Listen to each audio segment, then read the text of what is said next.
The desert was the quietest place on earth, or at least that was how the old storytellers liked to describe it.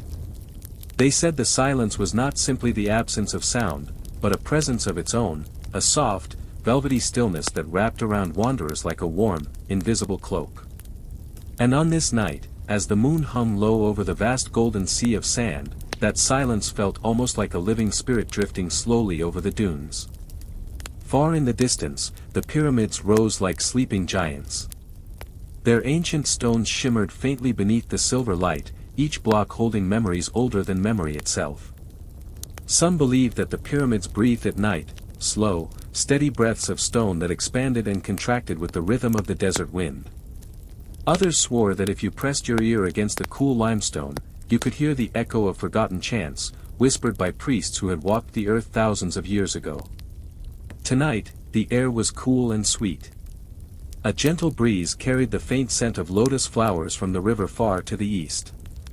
The stars, bright and unblinking, stretched endlessly across the sky, forming patterns once used by ancient navigators and astronomers.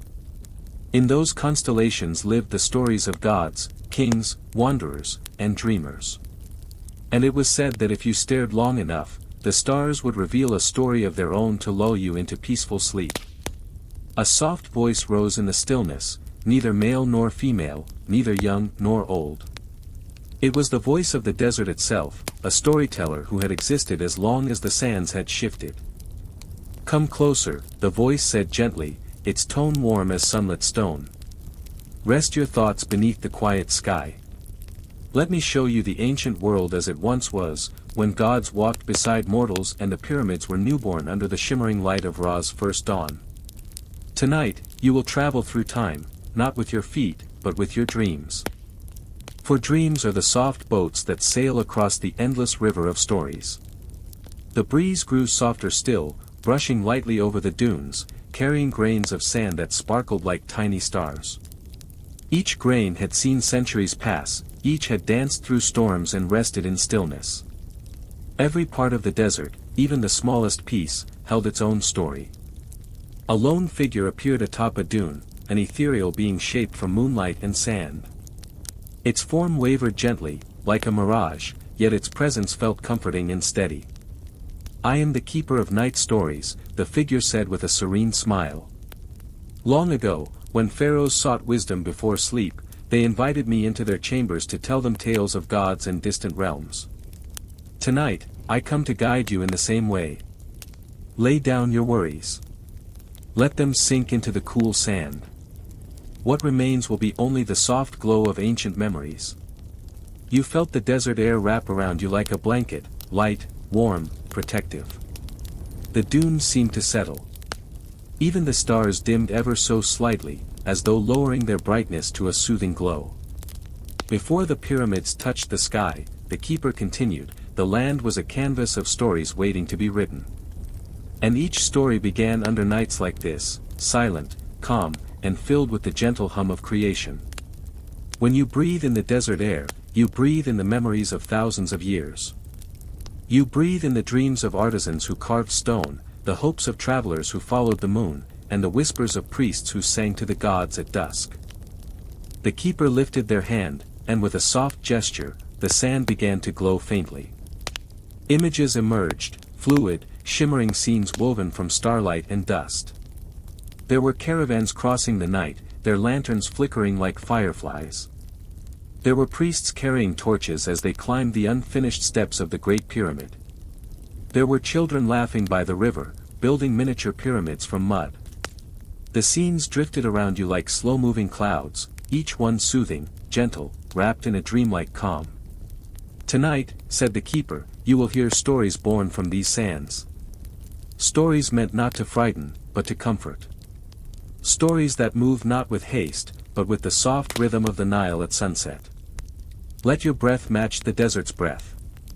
Slow, steady, peaceful." The wind whispered across the dunes with a low, melodic hum, like a lullaby the desert had sung for thousands of years. And so, the keeper whispered, "Our first tale begins, before the pyramids had names, before kings sat upon thrones, when the great desert was young and full of wonder. All you must do is listen. Let your thoughts drift like grains of sand carried by the evening wind. The stars shimmered a little more brightly, and the soft glow of the pyramids deepened. The first story was beginning. Long before the pyramids pierced the sky with their perfect lines and shimmering stone, the desert was nothing more than an endless ocean of gold. It rolled out in every direction, untouched and unshaped, waiting for the hands of dreamers.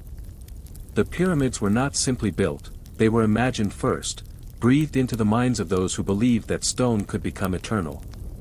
The keeper of night stories guided you gently across the dunes, and with every step, the sands beneath your feet shifted into visions of an ancient time.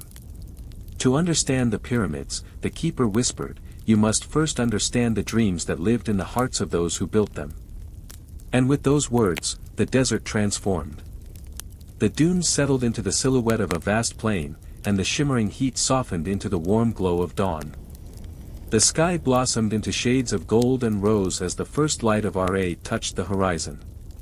In the distance, men and women moved like shadows, workers, artisans, dreamers, preparing for a task far beyond anything the world had ever seen. At the center of this world stood a young architect named Neferu. His eyes were sharp and clear, always searching the horizon for patterns others could not see. He believed the desert spoke to him, not with words, but with shapes, lines formed by wind, angles created by dunes, rhythms traced by stars. Every night, Neferu climbed the highest dune and studied the heavens. He watched the constellations drift across the sky in their eternal march. He mapped their movements in the sand, tracing them with his fingers until the desert floor was a canvas of delicate star patterns. The keeper murmured, Neferu was the first to realize that the heavens themselves held the blueprint for the pyramids. One night, as the moon cast a pale glow on the desert, Neferu fell into a gentle sleep atop the dune. In his dream, the goddess Seshet appeared, robed in soft linen that fluttered like papyrus leaves. Her voice was calm, resonant, like ink flowing across parchment.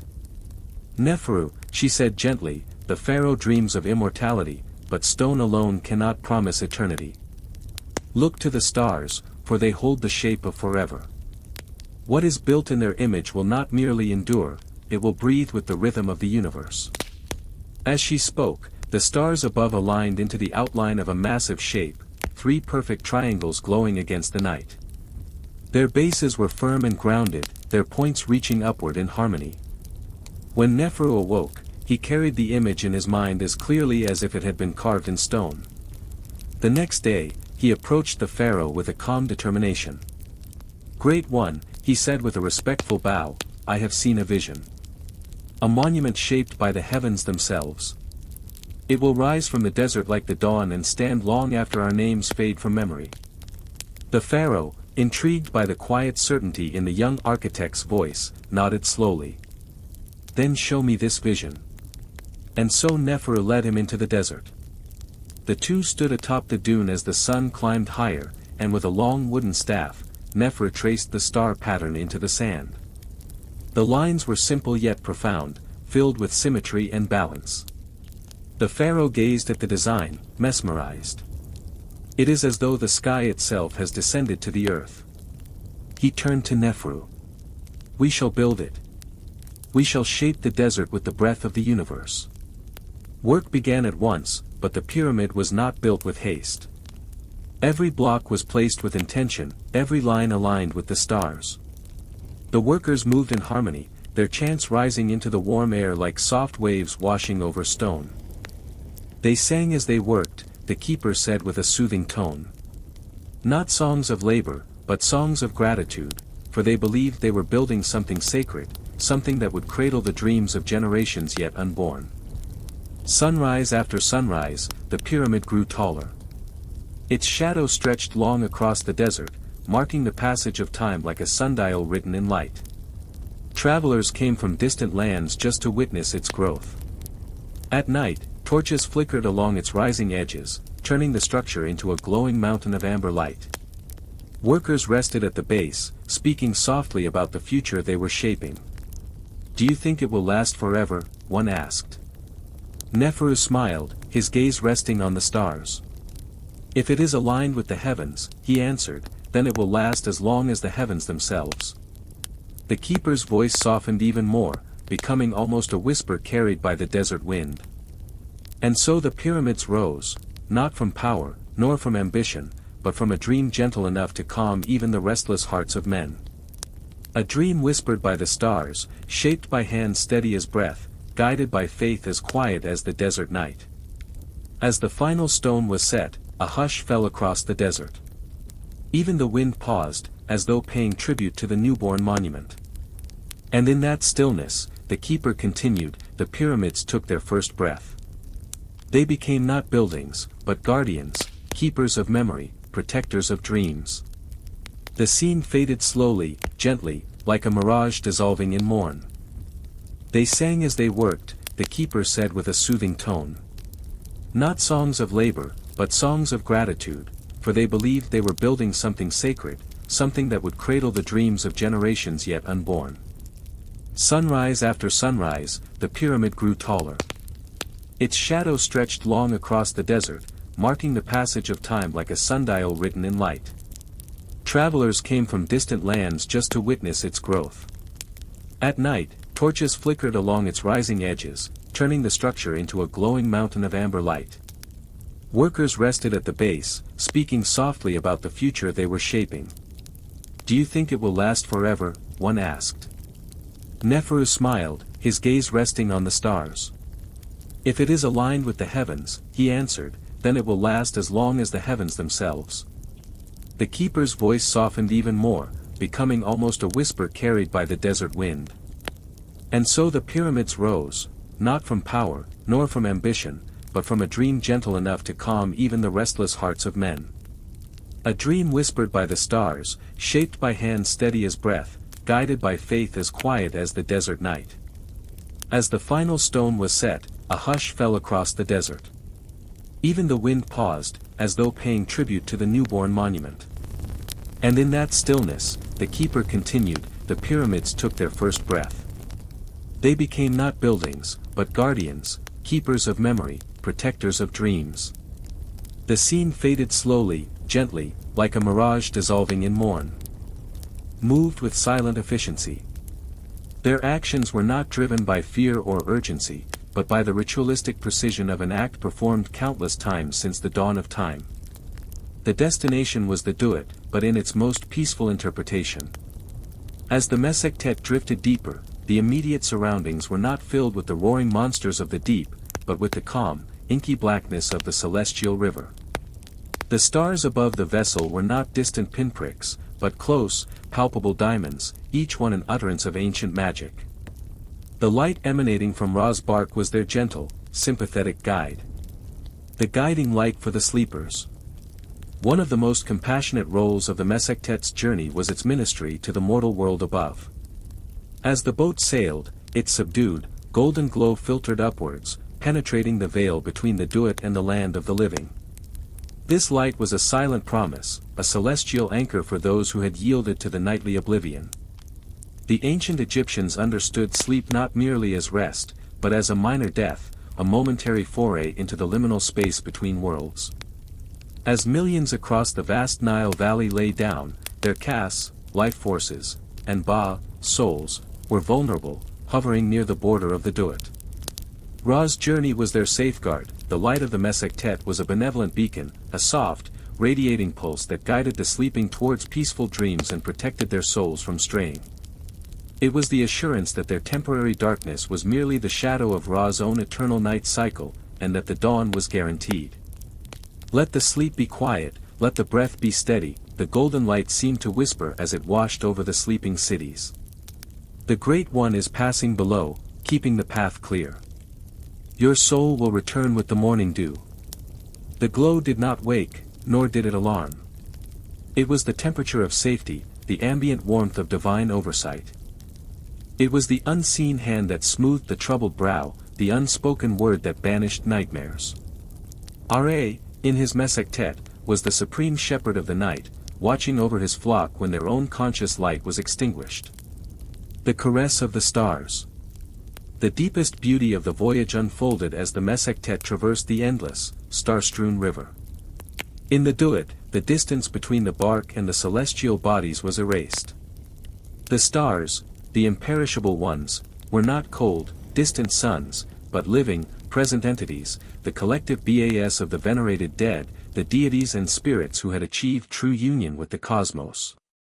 As the Mesektet moved, Ra's light, soft and pervasive, enacted a beautiful dialogue with these countless lights. The descriptions of the light petting the stars were moments of pure, cosmic intimacy. Ra's light did not reflect off the stars, it embraced them. As the bark passed, the gentle illumination would seem to linger on the edge of a constellation, like a soft hand brushing a loved one's cheek. That it was a moment of mutual recognition, the light of the traveling sun god greeting the light of his eternal children. The golden glow would meet the sharp, icy gleam of Orion, Sahu, softening his warrior-like stance with a cloak of warmth. It would dance briefly across the 7 stars of the Great Bear, Mesektiu, tracing their slow, deliberate arc, a nod to the cyclical nature of time itself. The bark's luminescence would momentarily intensify the silent, silvery glow of Sirius, Sopdet, the harbinger of the inundation, a silent promise of the fertile life to come. This celestial interaction was the essence of the night's tranquility. There was no chaos here, only perfect, harmonic interaction. The universe was pausing, holding its breath for Ra's passage. The stars were quiet listeners, and Ra's light was a comforting presence, a silent acknowledgement that even in the vastness of the Duat, they were all connected, all part of. The final hours of the journey, through the 11th and 12th hours of the night, were characterized by a deep, rejuvenating stillness. The bark reached the moment of union, the profound encounter where Ra merges with the inert body of Osiris, the king of the Duat. This merging was the quiet engine of renewal. It was the moment the old sun, weary from the day, re-immersed himself in the original power of creation, drawing strength from the infinite potentiality of the dark. Here, in the deepest chamber of the Duat, there was only silence and a sense of absolute completion. The golden light of the Mesektet became internalized, focused entirely on the act of rebirth. It was the light that allows the seed to germinate unseen beneath the soil, a vital, powerful, yet utterly still energy. As the transition neared its end, the crew began to stir with renewed purpose, their movements still quiet but firm. The soft golden light on the bark's hull began to change its character, taking on a sharper, more urgent clarity. The deep indigo around them began to lift, yielding to a cool, silvery gray that heralded the dawn. The Mesektet, now having fulfilled its pilgrimage through the tranquility of the Duat, was ready to become the man-jet once more. It was ready to emerge, not through violent explosion, but through the irresistible, gentle force of inevitability. The light that had caressed the stars and safeguarded the sleepers rose quietly on the eastern horizon. It was a new light, born not of conquest, but of silent, faithful passage. Ra had not fought the darkness to destroy it, he had traveled through it to acknowledge its sacred role in the cycle. He had shown that the deepest darkness is simply the quiet crucible where light is perpetually made new. And as the Mesektet breached the eastern horizon, transformed back into the blazing man-jet, the world woke, refreshed, under the gentle, renewed gaze of the sun god, who had navigated the night in profound peace. The journey through the Duat, led by Ra, culminates not in a fiery dawn, but in the arrival at the still point of existence, the kingdom of Osiris. This is Aru, the field of reeds, a realm separated from the chaos of the underworld and the weary bustle of the living by a river of perfect stillness and a gate of profound silence. It is here that the Ma'at justified souls, having passed the ultimate test of the weighing of the heart against the feather of truth, find their eternal reward. This is not a heaven of endless struggle or blinding light, but a paradise of gentle cultivation, perpetual harvest, and, most importantly, uninterrupted rest. The vista of Aru, infinite harvest, perfect stillness. Upon entering Aru, the first sense that envelopes the soul is an immediate, palpable peace, a cessation of all anxiety, a cooling of all fevered thoughts.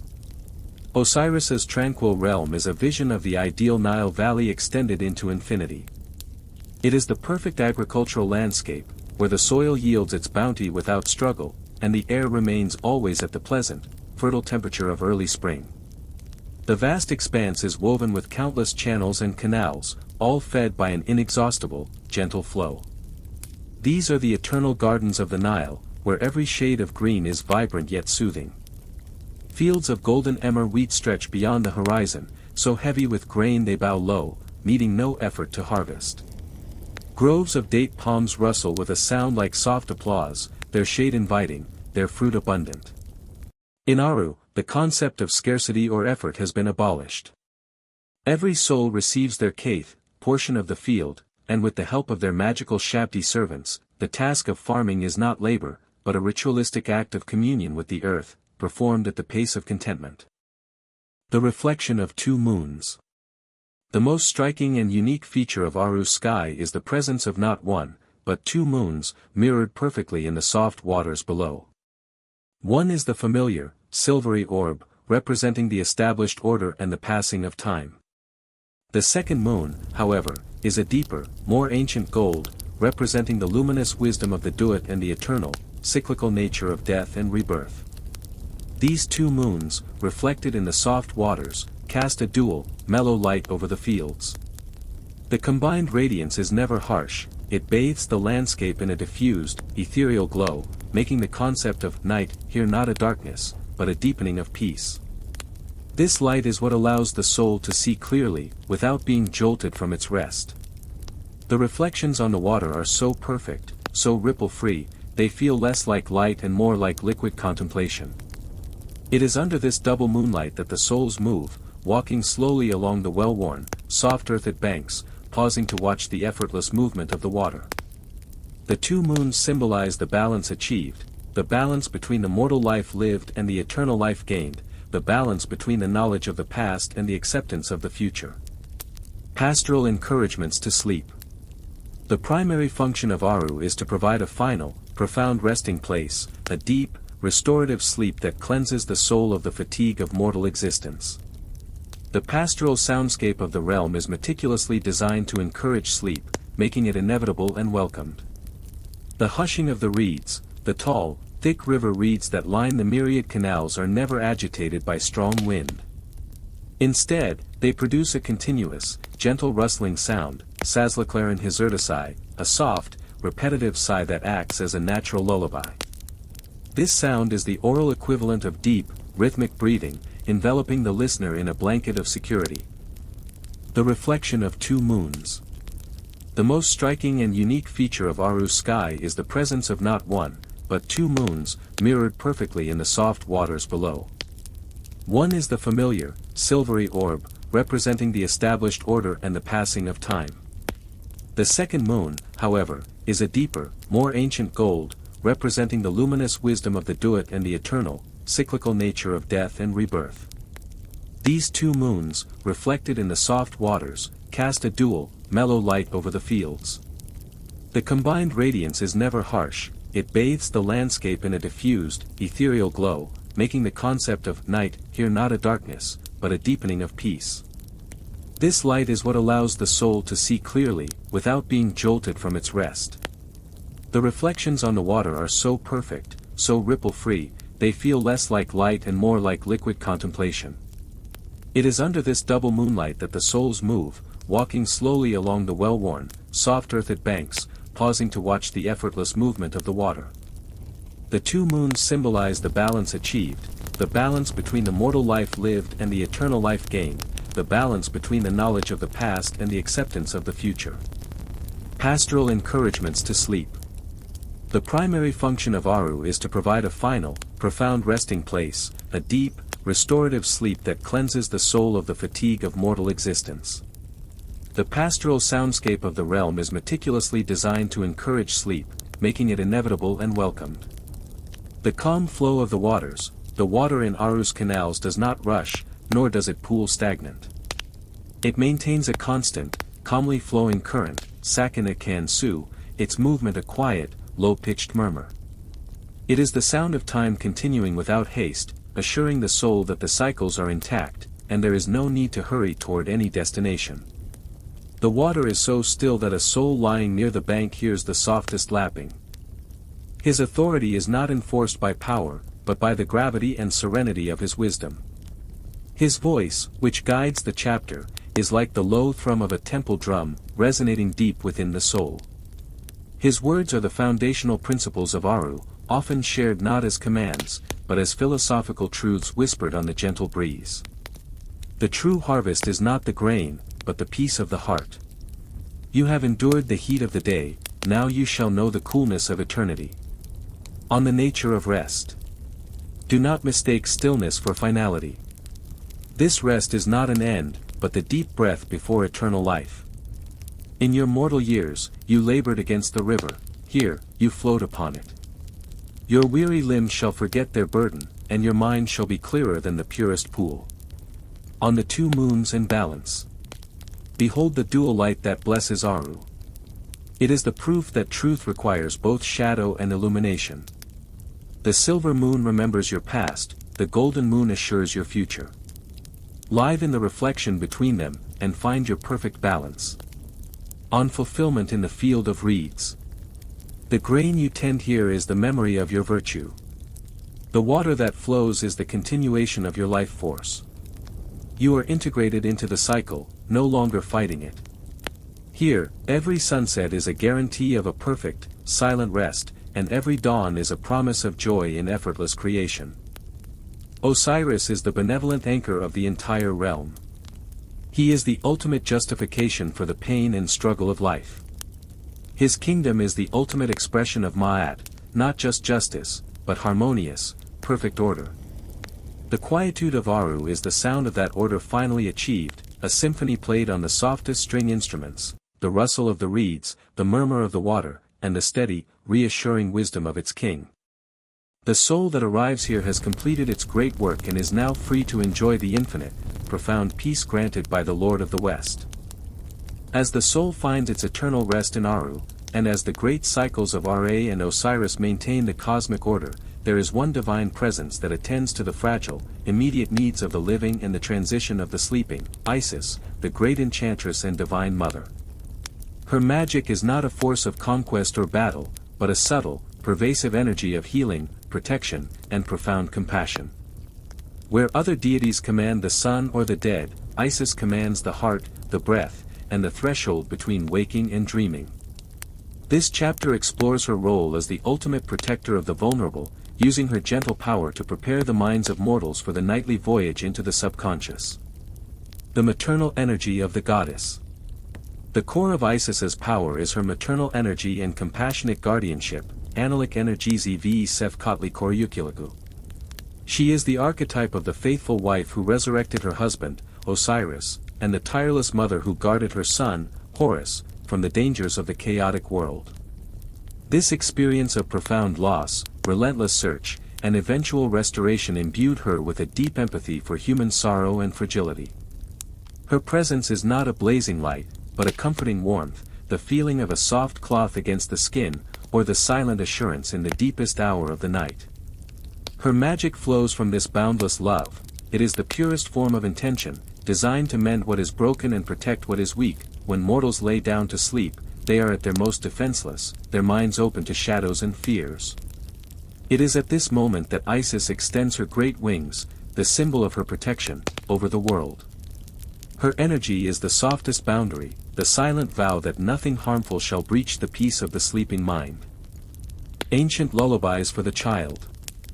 Isis, through her magic, performs the first and most intimate ritual of the night, guiding a child, and by extension, the inner child of every adult, into sleep.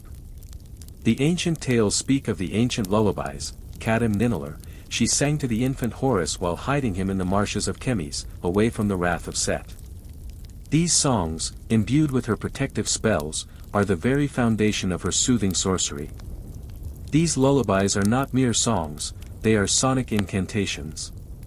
They possess a rhythmic, repetitive quality that bypasses the logic of the conscious mind and speaks directly to the soul's primal need for safety. The lyrics, carried on the gentle evening air, speak of cosmic truths rendered in simple, reassuring terms. Sleep, little soul, the desert cannot find you here. The Nile's great mother guards the door, the evil spirit turns away. Let your heart be light as Ma'at's feather, no fear shall weigh it down. The sun god sleeps beneath the earth, but the stars are shining for you. The sound of the lullaby is woven with the murmur of the river and the gentle crackle of the watchfire. It is a promise that even when the world sleeps, the greatest love is vigilant. The act of listening to these hidden, audible spells prepares the listener for slumber by systematically dismantling worry, replacing it with the ancient, unshakable faith in the universe's ultimate goodness. Soft spells to prepare the listener for sleep. Isis's repertoire of spells is vast, but her most potent for the night are the soft enchantments, Yumasak Bayular, designed to open the gateway to dream smoothly and safely. These spells are subtle, focused entirely on the inner landscape of the mind and body. Sacred geometry acts as a conduit to the heavens. Carried by the night wind, Gace Rusgarila Tassanen, these prayers travel like invisible threads of gold and silver across the land. The wind becomes her divine courier, scattering blessings onto every open window, every thatched roof, and every exposed sleeping form. A gust of wind carries a prayer for healing to the sick. A soft breeze carries a plea for comfort to the grieving. A steady current carries a mantra of protection to the children. The entire landscape becomes infused with her presence. The movement of the air itself becomes an act of her great magic, ensuring that no matter how humble the dwelling, or how far the sleeper is from a temple, they are within the reach of the Great Mother's protection. The prayers are a continuous, looping enchantment, cycling and recycling until the first hint of the returning sun. Thus, the journey into sleep, which for the ancient Egyptians was a dangerous separation of the soul from the body, is rendered safe and holy by the ceaseless, quiet work of Isis. She ensures that the door to dreams, once opened, is secured by the strongest, yet softest, force in the cosmos, her unconditional, maternal love. Sacred geometry acts as a conduit to the heavens. Carried by the night wind, Gace Rusgarila Tassanen, these prayers travel like invisible threads of gold and silver across the land. The wind becomes her divine courier, scattering blessings onto every open window, every thatched roof, and every exposed sleeping form. A gust of wind carries a prayer for healing to the sick. A soft breeze carries a plea for comfort to the grieving. A steady current carries a mantra of protection to the children. The entire landscape becomes infused with her presence. The movement of the air itself becomes an act of her great magic, ensuring that no matter how humble the dwelling, or how far the sleeper is from a temple, they are within the reach of the Great Mother's protection. The prayers are a continuous, looping enchantment, cycling and recycling until the first hint of the returning sun. Thus, the journey into sleep, which for the ancient Egyptians was a dangerous separation of the soul from the body, is rendered safe and holy by the ceaseless, quiet work of Isis. She ensures that the door to dreams, once opened, is secured by the strongest, yet softest, force in the cosmos, her unconditional, maternal love.